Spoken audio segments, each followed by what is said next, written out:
Welcome to Reputation Revolution. This is the podcast where we help individuals like you to establish your voice in the marketplace, enhance the credibility of that voice, extend the reach of your story and your message, and finally, extract value from your efforts in building a meaningful personal brand that's both recognized and respected. Now, on with the show. Episode of the Reputation Revolution show. This is going out as a live stream. I'm here with Brendan Keogh. Listeners? I thought you were going to say evening listeners, and it's not evening, it's morning. Oh, it's lunchtime, actually. Welcome, Brendan. We're streaming this live, and then this will also become next week's episode of the Reputation Revolution show. And in this one, we're going to be recapping two interviews that I've done, episode 263 and 264, but let's just treat them as one episode. And that was where I was having an interview with Kris Ward, who is the author of Win the Hour, Win the Day. She's got a podcast called Win the Hour, Win the Day, and her business is called Win the Hour, Win the Day. What do you think she's all about? Well, I loved how we got a bit metaphysical because it was really centering around time and space, wasn't it? Thought leaders need to be creating content, and you need time to create that content and have the right energy. Yep. I really liked the part one interview. The background, the high level concept of creating more space in your life, and the whole working harder versus actually being more productive and creating more output. And then part two is really great dive into her own story, what she does, her activities. So I think it was a really good balance, both of the interviews together. Yeah, so the 263 was we really dived into a little bit around that concept of winning the hour and winning the day, and the importance of, if you're going to build if you're going to make it serious about building a professional personal brand that's going to grow your business and further your cause, well, then you're going to need to create content, be on social. You need time to do this extra stuff. And she calls it energy management versus time management. So it was just a good riff on that and the sorts of things she does with her own clients in her business. I thought there was some, things that, it's such a, it's all around, getting a team behind you, getting systems in place, and she was running a marketing strategy agency, and she was doing that in her business, and she had to take time off from her business after her husband passed away, and then she came back and the business was still kicking along and running after a considerable period of time, and her marketing clients wanted to know, how did you do that? And that's why it transformed into her business. But what I think it's going to be much better to talk about because, as you say, I loved her story, and I kept the virtual tape running, and we delved into her story, and that's why we got a second interview, because when I was doing research for Kris, I was looking at doing research, obviously, and she was popping up absolutely everywhere. And then I go deeper dive, like I always do with my interview guests, to get a better handle on them. And she's doing so many things well. And, we talk on this show, don't we, Brendan, about owned media, earned media, social media, bringing them all together. And how do you do that in a way that's genuine and with zest, sir? Mm-hmm. No, absolutely. And, in part two, where she delved into, like every content creator, her challenges of the purpose for doing it, the confidence to do it, and let alone the tools and techniques you use.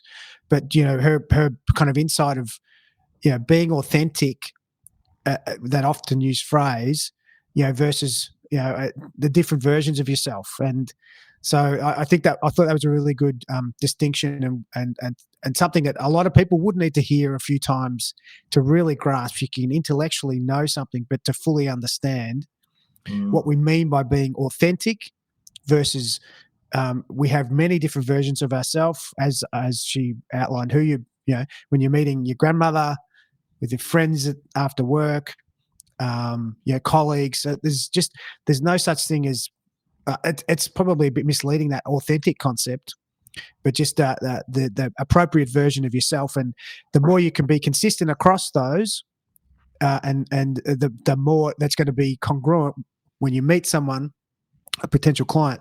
It's going to reflect not only who you really are at your most relaxed, but that's who you are at work, and they're going to see a consistent through line. Yeah, and she really struggled with that, didn't she? She really had a struggle with, taking off. I'm not so much of a veneer. I wouldn't have thought she was inauthentic, as she said.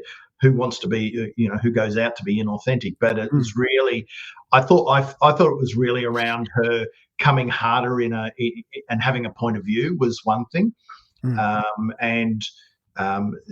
she was saying on social media that the less polish she had, the better it was.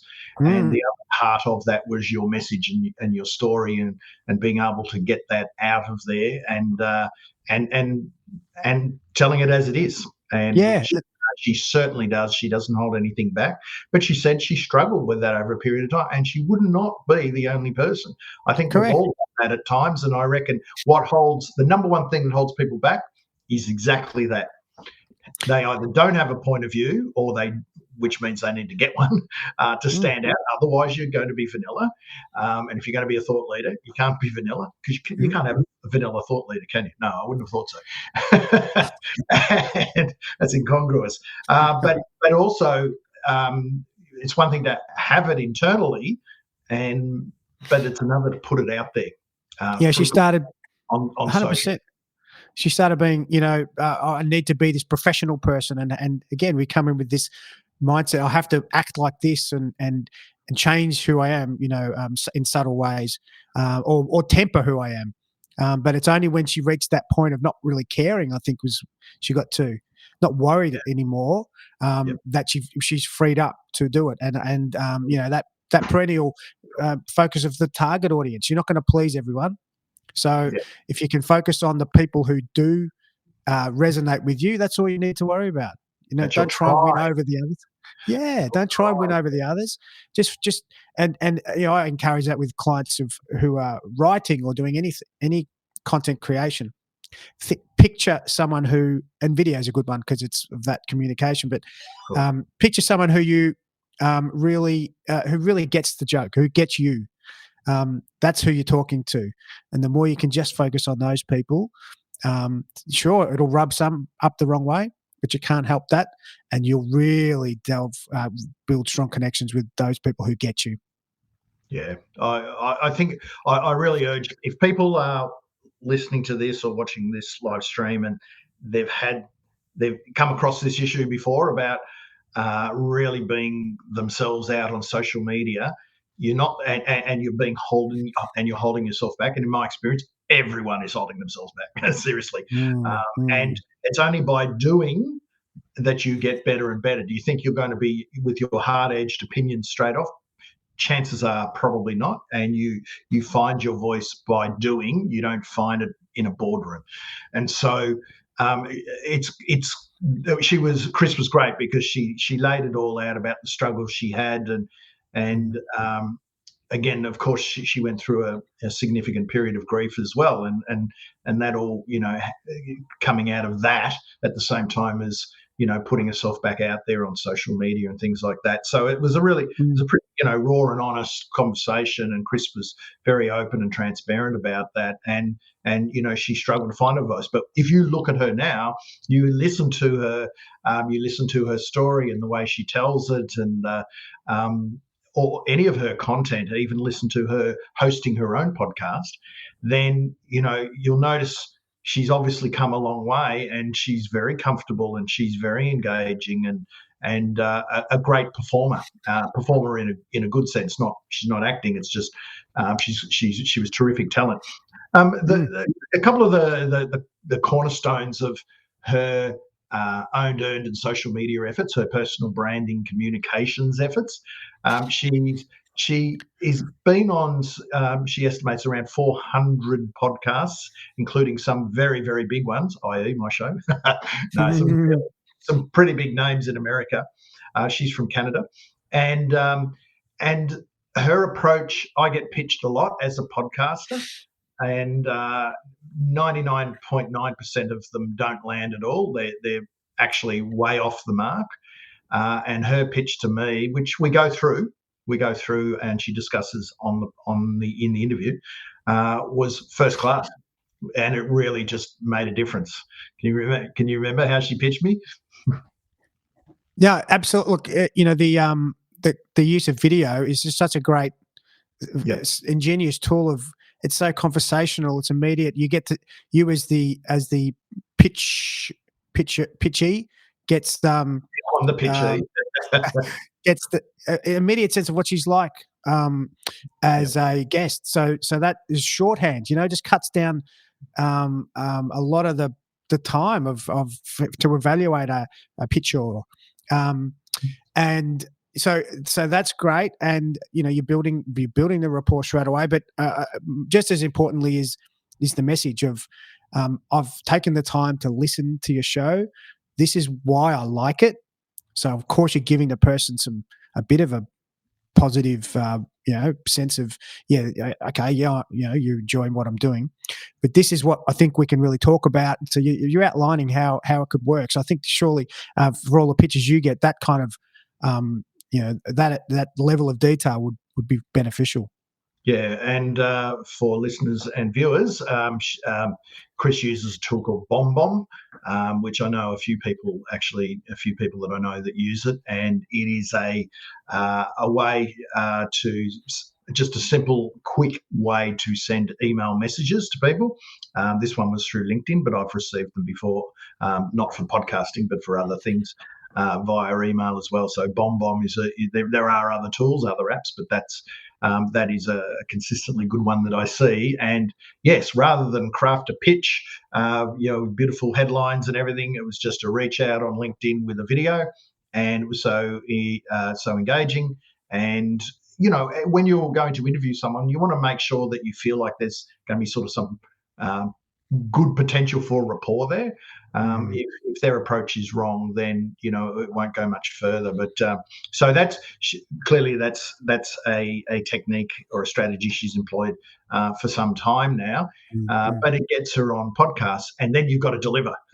You've got to turn up on time. You've got to have the right not the right microphone, but a good microphone. And which she talked about, when she went out and bought a good microphone, and then said, right, now I need to go and get some, I need to get some interviews because I've got the microphone. It's been a terrific boon for her business to be on all of these podcasts and the ripple effect that it has. And Trevor, you found that she'd you expressed sort of interest and delight really in the way she'd gone about it, sort of not perhaps a traditional linear approach in terms of how structuring her content creation.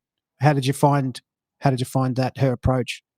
Her approach to me for the video, to being on the podcast. No, just in general, how she her approach. So she started doing a lot of these video. Well, she wrote the book first, so a lot of the things Kris has done is kind of the hard stuff first. Writing the book is pretty hard. I mean, it's the ultimate owned media artifact, isn't it? And so she had the book, and then she needed to get some promotion for the book, obviously. So that's why she went on other people's podcasts and has, that's now part of her ongoing being on other people's podcasts, part of an ongoing strategy for her. Remember, listeners might remember going back quite a few episodes now, Oscar Trimboli, the global listening expert from Sydney in Australia. He does the same thing. He has an agency doing it, and he does on average 2 podcast interviews per month, and it's been a very good thing for his profile and his business. And so, from being a guest, that's when Kris decided to do her own podcast and be on the other side as well. So I she's think she was more encouraged, wasn't she? Like people just saying, absolutely. And once she obviously got the hang of it, and her story and her message and her voice were really out there, and she was comfortable with that, then she became the host. So it's the bookends, isn't it? And I like that podcasting bookend strategy, where you are a host but you're also a guest, and that's the best of both worlds. And she's got on her own podcast, Win the Hour, Win the Day, some, what did she say, 1,000 5-star reviews. So that's not too shabby. And, you know, now that she's built that audience of all that hard work, the next book, you know, will have a far greater reach and take up. So there's real benefit in that. And of course, having your own podcast not only is a great way to, you know, to regularly build content, as she says, but, you know, you just got a much greater opportunity to reach out. It's fast. It's shorthand for pitches. I think you'd automatically think someone who has their own podcast, okay, they're at this level. Yeah. So, you know, it ticks a lot of boxes in that way. But yeah, she was just raving about the power of podcasting in terms of networking, connecting, creating content, just reach. So it just, it was a center of her, content, communication strategy. It's really, been super effective for her. Yeah, and I want to reiterate that. I mean, it's, some people think it's a podcast, you put it in, and I want to build my authority, and that's where it stops. But it doesn't, because I think it does give you a leg up in terms of being a podcast guest. And I think the whole networking side of things, networking with people who probably are influencers if they've got audiences, they're more likely to be, you know, active on that front. Then that can only be a good thing as well. We're, you know, building our organically and authentically and strategically building our own professional networks is never a bad idea. Absolutely. And, you know, it's great for listeners who haven't yet. I encourage you to listen to the interviews, particularly part 2 where she actually breaks down how because you asked that question, how do you make the time, you know, to do all of these things, being her, her brand really. So she broke down the days of the week and how she structures that. So I found that really interesting, how she really compartmentalizes. You know, Monday is being do podcast work. I'm making this up. I can't recall. So, you know, where she's one day she does her podcast and tries to cram all of her interviews in as a guest. Yep. One day is for writing. One day is for projects. So it's really structured and I think that just gives you greater focus. You're much more effective on those days. Oh yeah, one day was for her doing those video reach outs that she does, whether it's for pitches or clients, what have you. So I think it's really great to hear how she structures her day and with her team. So that was fantastic. And you know, you brought up that another perennial question of, you know, people saying I don't have the time, but flipping it and saying, you know, I want to make the time. You know, that's what it really boils down to. And time, and which from the first part of the interview, part 1, people just getting more time is not. That's only half of the battle, because there's what you do with that time. What do you prioritize? Are you going to just be doing more? Are you going to be busier, doing more stuff, or are you going to carve out time to create things that are going to expand your reach, your reputation, and start conversations? Yeah, and Kris also. The 2 interviews were aligned because she can do that within her own business, and she does it with her clients. Helps them get 25 hours back in their first month or something like that. Yeah. Then it's not that you then necessarily take on, you know, more client. Well, you could, but the whole idea is to then use that time effectively to build your business sustainably, and which is what she is, as I like to say, eating her own dog food. She's doing all the things, and she has a team in the background doing things. So this is why, you know, you might look at all the elements of her digital communications activity and say, well, I haven't got time to do all that. But this is the kicker, isn't it? you have to find a way to make the time, and it's not time necessarily per se. It's space for the thinking as well, and space, time and space, because it's headspace.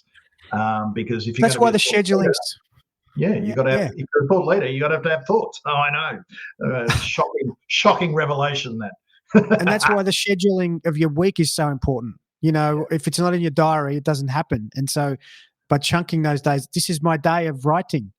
Yeah. Like, imagine that luxury, having a day of writing content. And so, and so it's mentally for you to have that space. And so you're not doing other things by virtue of this is my day of this.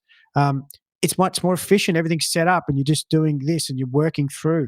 You batch it all. So, it ticked a lot of boxes. And absolutely. If you don't have that, if you don't prioritize it as an important thing, you will just there'll be plenty more client work to do. Oh, so and I think we have all fallen for this. Everything she's saying is we all do. We all do. And we just what about wake up calls? It's a wake Trevor, up. Kris's controversial in some ways statement around goals are not useful, and writing. So that was in part one, and I think that's even that could have been unpacked a lot, because that's a question like that challenges a lot of people's whole approach. Yeah. So that's almost another discussion. What are goals really worthwhile and helpful, or are they detracting and do they set you up for failure almost? I like that. Yeah. Thanks for bringing that up, because you're right.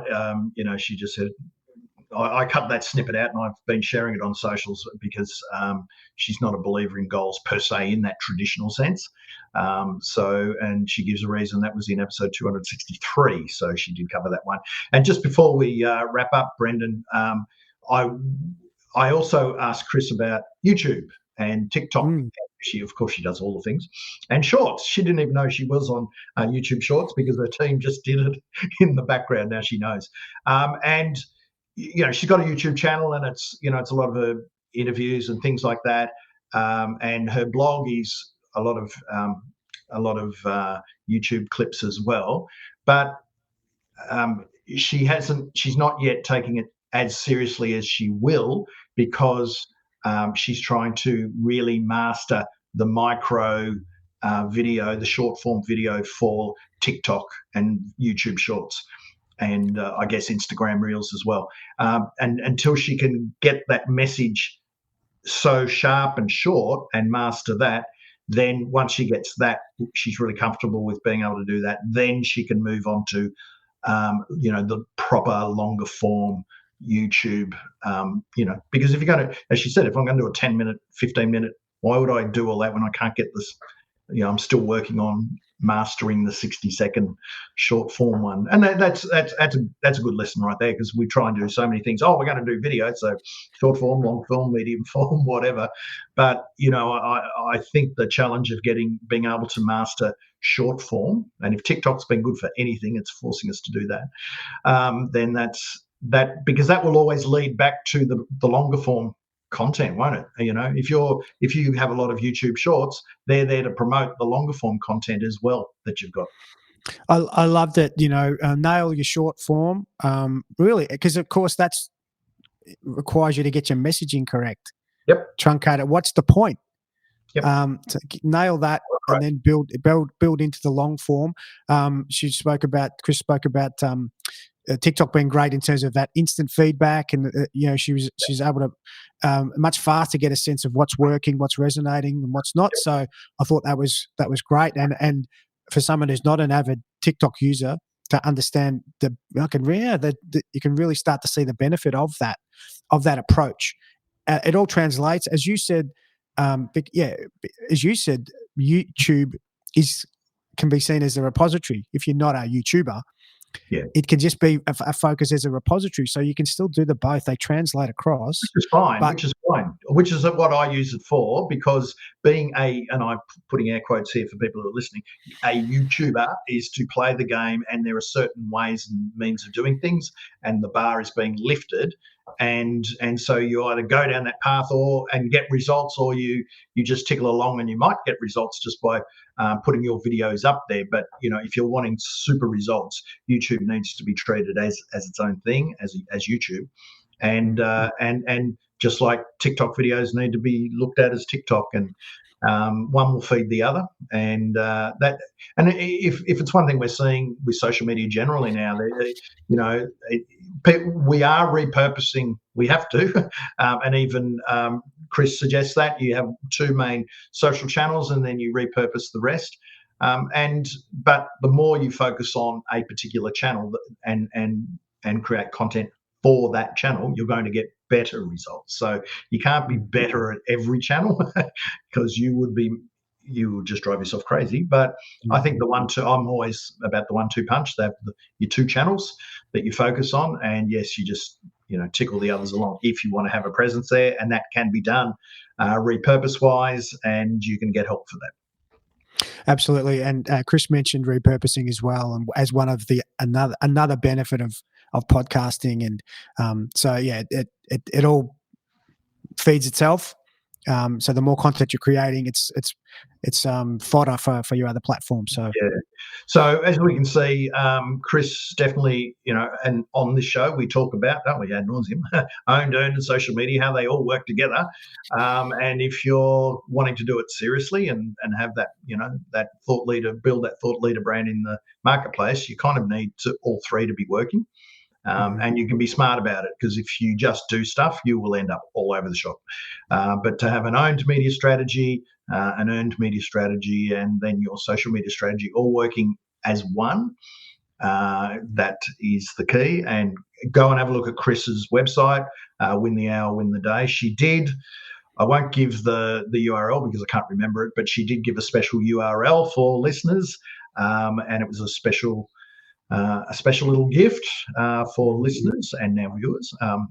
But you'll have to listen to, because I don't want to give the wrong. It was a very special URL, and you can get her book, the free audio version. Audio book, yeah. Which is always a good bonus. And so that was the bringing the owned, the earned, the social media together, doing it with purpose, doing it with authenticity, doing it with zest and enthusiasm. And I think Kris ticks absolutely all the boxes, and that's why I said I've got to get you back on. Well, we just kept recording. I want a second interview, because when she pitched me, I said, can we do 2 interviews? Does that make sense? Because of her story. So if you want to see it in action and you aspire to, build, you're a subject matter leader, or an owner of an expertise-based business, and you want to start building that professional personal brand in a credible, sustainable and strategic way in the marketplace, I would definitely listen to my interviews with Kris Ward, specifically 264, but 263 is a great adjunct to it. And then go and watch her videos, listen to her podcast, visit her website, all the things, and you'll get a really good handle. And tell me what you think. That'd be great. Tell Kris what you think. Absolutely. Really, and particularly part 2, where she's telling a bit of her backstory and how she struggled with telling how much of her story to tell, and how to frame it positively when she was being asked by some people wanting to get the emotion out of it. So I thought that was really well done, and just basically her evolution to consistency of self. Yes. Rather than authenticity, consistency. So I really like that. Absolutely. And it just shows that we all go through that, and it can be a struggle, but you can get over it. So and it's a matter of actually doing, and you get better all the time as you do it. So Brendan, thank you very much, and we'll be back in a fortnight's time here on the live stream, which will then become yet another episode of the Reputation Revolution Show. Farewell, viewers. The reputation economy is here. The world today needs more genuine, credible experts and leaders to stand up and share their experience, their wisdom, their stories and ideas. Are you